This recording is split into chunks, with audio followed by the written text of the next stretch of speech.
Secret Lovers, liburan ini mau kemana? Yang hobi jalan-jalan ke pantai, bisa berkunjung ke Pantai Batu Karas, wilayah Pangandaran, Jawa Barat. Di balik keindahan Pantai Batu Karas, ada destinasi favorit para wisatawan. Yap, warung ikan bakar yang paling diburu para pelancong. Kuliner ini sangat spesial karena dibaluri bumbu kecap yang hanya diproduksi di wilayah Pangandaran.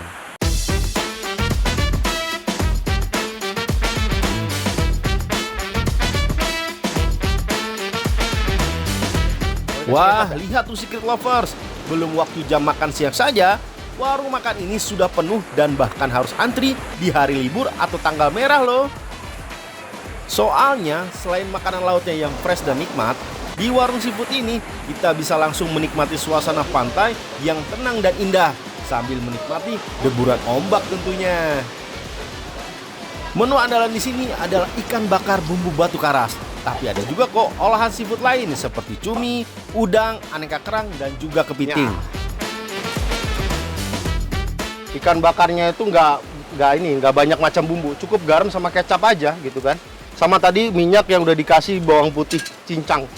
Nah ini semua tinggal dikasih kecap ya nanti ya berarti ya. Apa sekarang? Nanti ya. Oh nanti. Kalau sekarang nanti itunya hitam. Ikan laut dibersihkan isi perutnya dan disayat agar bumbunya dapat meresap sempurna. Beberapa warung punya resep rahasia untuk keunikan rasa masing-masing. Kalau di sini, bumbu andalannya adalah kecap manis. Kandungan gula dalam kecap manis membuat mudah terkaramelisasi saat dipanaskan di atas bara api. Proses ini bisa menciptakan lapisan mengkilap yang menarik pada permukaan ikan dan dapat menambah teksturnya pada bagian luar ikan yang dibakar. Kecap manis memberikan rasa manis dan gurih yang melengkapi rasa alami ikan yang dibakar.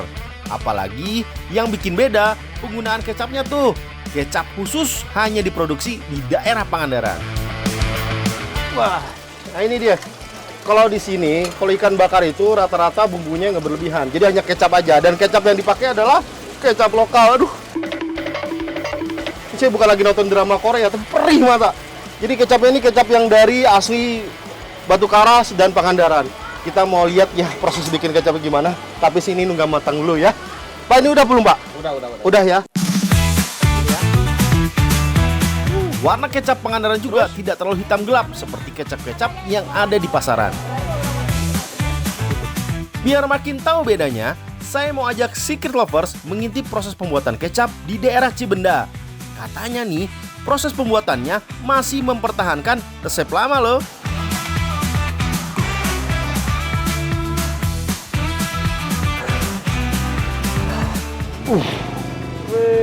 Beras nih. Hah? Beras pencitraan. Nggak ngeliat apa? Ini tuh kacang kedelai. Kita mau bikin kecap khas dari Pangandaran. Adanya di Cibenda ya. Ini atu-atunya nih kecap khas Pangandaran ya. Bedanya di mana? Nanti kita coba lihat ya. Kalau yang sono sih beda dari yang lain ya. Kecap buatan Cibenda sudah ada sejak tahun 1965. Sekarang sudah dikelola oleh generasi ketiga. Ciri khasnya ada gambar ayam jago di botolnya.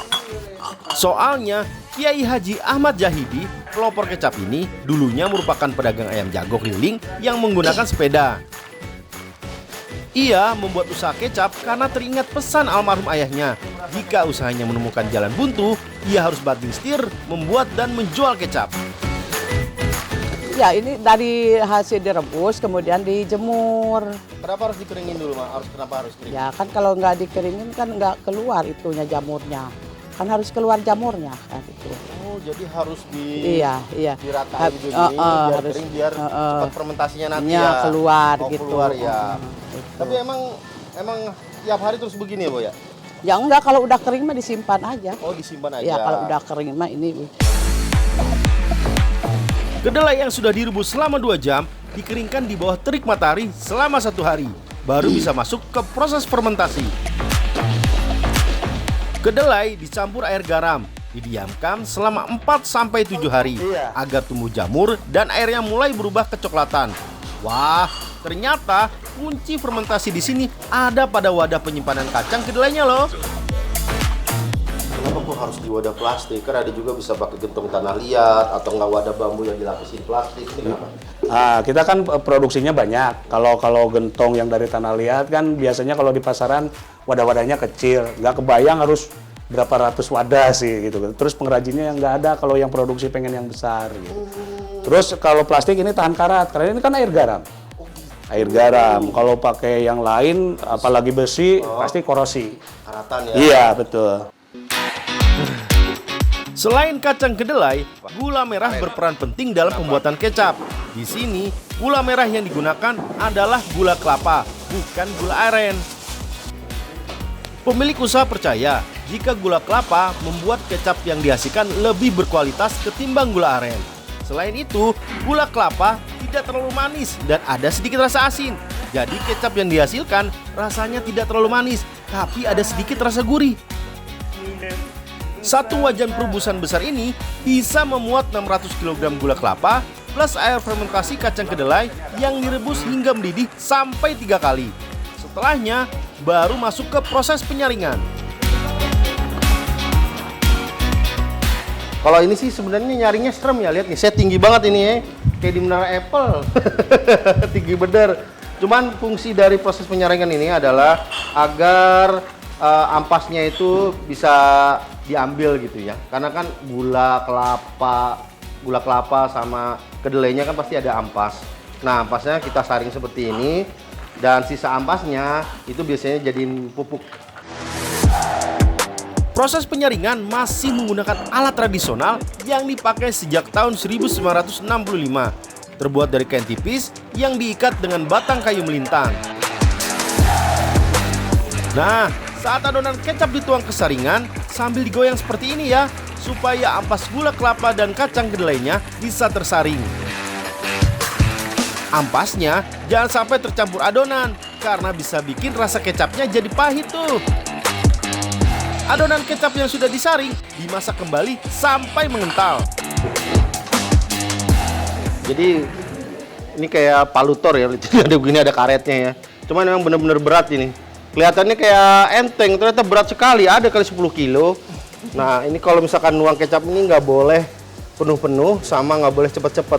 Karena kalau terlalu cepet nanti dia merusak tekstur kecapnya, nanti jadi agak ngegumpal sama nyiprat ya. Karena ini panas, jadi harus pelan-pelan. Walaupun ini berat, kita harus pelan-pelan, jangan buru-buru kayak gini. Tuh, ya. Jangan cepet-cepet, emang mau kemana sih? Nah, dah. Adonan kecap dipindahkan ke dalam wadah gentong plastik. Sebelum dimasukkan ke dalam botol, adonan kecap harus didiamkan beberapa hari agar tekstur dan warna kecapnya menjadi lebih gelap dan juga mematangkan rasa dan aroma kecapnya. Kalau sudah, baru kecapnya dimasukkan ke dalam botol kaca. Karena jumlah peminat botol kaca sudah mulai menurun dan tergantikan botol plastik, jadi proses pencucian botol kaca dilakukan tanpa mesin khusus. Tapi tetap ya, harus dilakukan ekstra hati-hati karena bentuk botol yang besar bagian bawah dan mengecil ke atas membutuhkan keterampilan khusus. Kenapa harus botol kaca? Emang bagus ya kalau pakai botol kaca ya? Ya, kalau botol kaca itu lebih bagus, bisa dipergunakan beberapa kali. Kemudian juga tidak terkomunikasi dengan unsur kimia gitulah. Beda dengan plastik ya, kalau plastik itu kan satu kali buang. Kalau ini kan bisa dipergunakan lagi, yang penting dicuci bersih gitu. Jadi emang harus pakai botol kaca biar juga lebih higienis kan? Iya, betul. Kalau botol plastik memang harus dibuang kan? Iya, harus dibuang. Dan sejak dari abad 19 itu memang pakainya botol seperti ini. Botol kaca, kenapa? Karena dengan menggunakan botol kecap yang terbuat dari kaca, dia lebih steril dan tidak mengubah sensasi rasanya gitu ya. Kecap ini memang spesial dan hanya diproduksi di daerah Pangandaran saja. Penjualannya pun hanya di toko-toko area Pangandaran dan Batu Karas. Kecuali penjualan online yang merambah daerah Tasik, Banjar, maupun beberapa rumah makan di Garut dan Bandung.